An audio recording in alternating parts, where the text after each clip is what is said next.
পশ্চিমবঙ্গের স্বাস্থ্য পরিষেবার দিকে একটা নতুন দিগন্ত খুলতে চলেছে।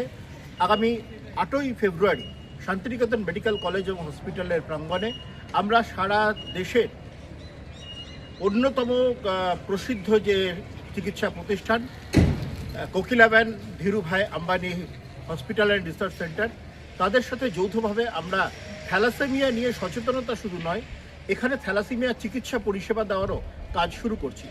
ইতিমধ্যে আমাদের রাজ্যের বিভিন্ন প্রান্ত থেকে প্রায় শতাধিক মানুষ তারা তাদের নাম নথিভুক্ত করেছেন, তারা আসছেন, তাদের পরিবারের সকলকে নিয়ে আসছেন। এবং আপনারা সকলে জানেন যে এই মুহূর্তে থ্যালাসেমিয়া একটি মারণ ব্যাধিতে পরিণত হয়েছে শুধুমাত্র সচেতনতার অভাবে।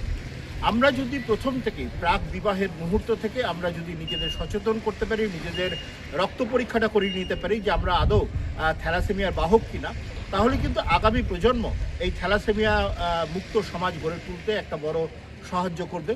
পাশাপাশি যারা এই মুহূর্তে থ্যালাসেমিয়া রোগে আক্রান্ত রয়েছেন তাদেরকেও কিন্তু এখানে চিকিৎসা দেওয়া হবে।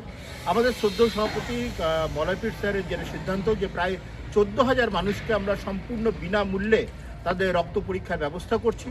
পাশাপাশি Kokilaben Dhirubhai Ambani hospital and research সেন্টারের যে কর্তৃপক্ষ তাদের সাথে আলোচনা করে আমরা যে সমস্ত থ্যালাসেমিয়া রোগাক্রান্ত যে সমস্ত শিশু রয়েছেন যাদেরকে বোন ম্যারো ট্রান্সপ্লান্টের মতো একটা ব্যয়বহুল চিকিৎসার দিকে যেতে হতে পারে, তাদেরকেও কিভাবে স্বল্প মূল্যে বা বিনামূল্যে তাদেরকে চিকিৎসা পরিষেবা দেওয়া যায় সেদিকটাও আমরা দেখছি।